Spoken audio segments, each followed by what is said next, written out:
आज हमारा गॉस की प्रमेय का सबसे आसान टॉपिक है जिसका नाम है आवेशित गोलीय कोश के कारण वैद्युत क्षेत्र। यानी कि हमारे पास एक कोश है, गोलीय कोश है, जैसे कि टेनिस की बॉल नहीं होती, बिल्कुल सेम ऐसे ही एक कोश है। यानी कि उसके अंदर स्पेस भी है और बाहर से एक लेयर है और फिर उसके बाहर स्पेस है। तो ये हमारे पास एक गोलीय कोश हो गई और इसको हमने एक समान आवेश दिया तो इस पे आवेश आ गया। अब ये विद्युत क्षेत्र बनाएगी अपने चारों तरफ। उसी वैद्युत क्षेत्र को गॉस की प्रमेय लगा करके हमें ज्ञात करना है। मान लीजिए मुझे वैद्युत क्षेत्र यहाँ ज्ञात करना है, तो याद कीजिए मैंने बताया था कि अगर आपको यहाँ पर वैद्युत क्षेत्र ज्ञात करना है तो यहाँ से एक गॉसियन पृष्ठ को गुजारिए। गॉसियन पृष्ठ हमें ऐसा चुनना रहेगा जिसके हर एक सतह पर वैद्युत क्षेत्र समान रहे, तो वो इस तरीके का गॉसियन पृष्ठ होगा। ये यहाँ पर हमने गोलीय गॉसियन पृष्ठ की कल्पना की। अब इसके छोटे छोटे छोटे छोटे टुकड़े करेंगे हम। ये हमने एक छोटा सा टुकड़ा किया और इस यहाँ पर हम देखेंगे कि विद्युत क्षेत्र की दिशा इस तरफ है, क्योंकि इससे ऐसे निकलेगी ना वैद्युत क्षेत्र, ऐसे ऐसे ऐसे ऐसे, तो वैद्युत क्षेत्र की दिशा इस तरफ। एरिया वेक्टर कहाँ बनेगा? तो एरिया वेक्टर भी इसी दिशा में बनेगा। अगर आप एरिया वेक्टर नहीं समझ सकते तो प्रीवियस लेक्चर आप जरूर देखें, और यहाँ पर थीटा की वैल्यू 0 रहेगी, इन दोनों के बीच का कोण 0। अब ये एक छोटा सा अवयव हो चुका है जहाँ बिंदु P पर है। बिंदु P के चारों तरफ ये एक छोटा सा अवयव है, क्षेत्रफल है। इस छोटे से क्षेत्रफल से निकलने वाला फ्लक्स इतना होगा d phi equal to into d A cos theta, और पूरी सतह से निकलने वाला गॉसियन पृष्ठ के लिए हम इंटीग्रल कर देंगे इन सभी क्षेत्रफलों का, छोटे छोटे छोटे छोटे छोटे छोटे छोटे क्षेत्रफलों का सबका इंटीग्रेशन कर देंगे। तो इस गॉसियन पृष्ठ से निकलने वाला कुल फ्लक्स होगा आपका close integral E D A cos theta. यहाँ पर हमें थीटा की वैल्यू हर एक बिंदु पर 0 ही मिलेगी, ई की वैल्यू भी एक समान मिलेगी, तो इसलिए ई को तो बाहर किया जा सकता है और कोस थीटा की वैल्यू 0 पुट की जा सकती है। तो कॉस 0 ये 1 हो चुका है और ये हो गया आपका E D A close integral. Close integral, close integral किसका? क्लोज इंटीग्रल ऐसे ऐसे छोटे छोटे क्षेत्रफलों का। और ये सारे के सारे क्षेत्रफल आपस में मिल करके बंद होकर के क्या बनाएंगे? एक गोला बनाएंगे जो आपने इमेजिन किया, जिसकी दूरी सेंटर से यहाँ से कितनी है? r। इस वाले बिंदु P की दूरी इस गोलीय कोश के केंद्र से r है, तो इसका क्षेत्रफल कितना हुआ? 4 पाई r स्क्वायर। तो यहां पर लिख दिया जाएगा E into 4 pi r square. ये आया आपका फ्लक्स। इसको मान लीजिए इक्वेशन फर्स्ट। लेकिन गॉस की प्रमेय क्या कह रही है?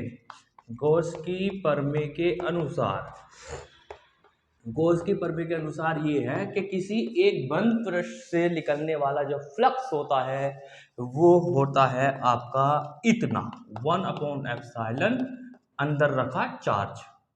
ये इक्वेशन 2। ये भी फ्लक्स, ये भी फ्लक्स, ये आपने निकाला, ये मैंने निकाला, नहीं ये गॉस के अनुसार है, ये मेरे अनुसार है, तो दोनों को इक्वल कर सकते हैं हम। Equation first will be equal to equation second. तो यहां से लिखा जा सकता है E multiply 4 pi r square is equal to Q upon epsilon naught. अब यहाँ से आपको E की वैल्यू फाइंड कर लेनी है, तो E कितना मिलेगा आपको? E is equal to 1/4 pi epsilon naught Q upon r square. और ये फॉर्मूला बिल्कुल ऐसा ही है जैसे कि बिंदु आवेश के कारण r दूरी पर विद्युत क्षेत्र होता है। तो कहने का मतलब ये हुआ कि अगर आपके पास एक गोलीय कोश है, छोटी सी गोली है, तो वो गोलीय कोश ऐसा वैद्युत क्षेत्र बनाती है, उसकी कैलकुलेशन ऐसे ही की जा सकती है जैसे कि एक बिंदु आवेश के कारण करते हैं।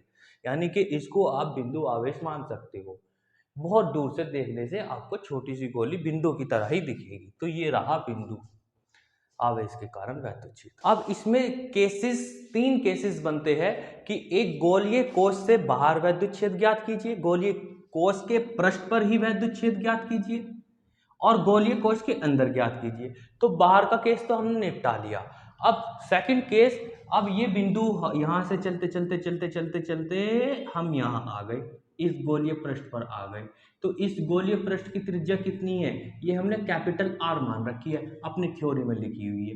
तो यहाँ से गोलीय पृष्ठ ये गुजार दिया हमने, और इस आर के प्लेस पर बिल्कुल फॉर्मूला सेम रहेगा, बस ये गोले का साइज ही तो छोटा हुआ है, यानी कि आपने आर को छोटा करते करते इतना कर दिया। तो इस फॉर्मूले में नंबर बी आर के प्लेस पर कैपिटल आर लिख देंगे, यहाँ नंबर बी बन जाएगा ये गोलीय,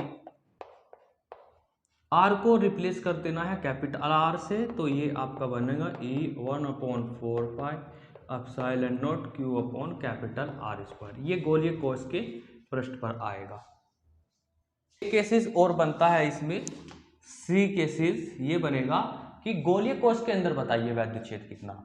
तो गोलीय कोश के अंदर जब हम चले जाएंगे और एक बिंदु अपना कोई सेलेक्ट कर लेंगे, तो और वहां पर एक गॉसियन पृष्ठ का इमेजिन करेंगे, क्योंकि जहां पर आपको वैद्युत क्षेत्र ज्ञात करना होता है वहां से एक गॉसियन पृष्ठ को गुजारना होता है। तो यहाँ से हमने एक गॉसियन पृष्ठ को गुजारा, तो हम ये देख रहे हैं कि इस गॉसियन पृष्ठ के अंदर कोई भी आवेश नहीं है, और जब बंद पृष्ठ के अंदर कोई भी आवेश नहीं होगा तो उससे निकलने वाला फलक 0 होगा, उससे निकलने वाला वैद्युत क्षेत्र 0 होगा। तो अंदर कोश के अंदर, कोश के अंदर इसमें लिखेंगे हम कोश के अंदर, इसलिए गोलीय कोश के अंदर जो वैद्युत क्षेत्र की वैल्यू होगी वो 0 होगी, उसके अंदर कोई वैद्युत क्षेत्र नहीं होगा।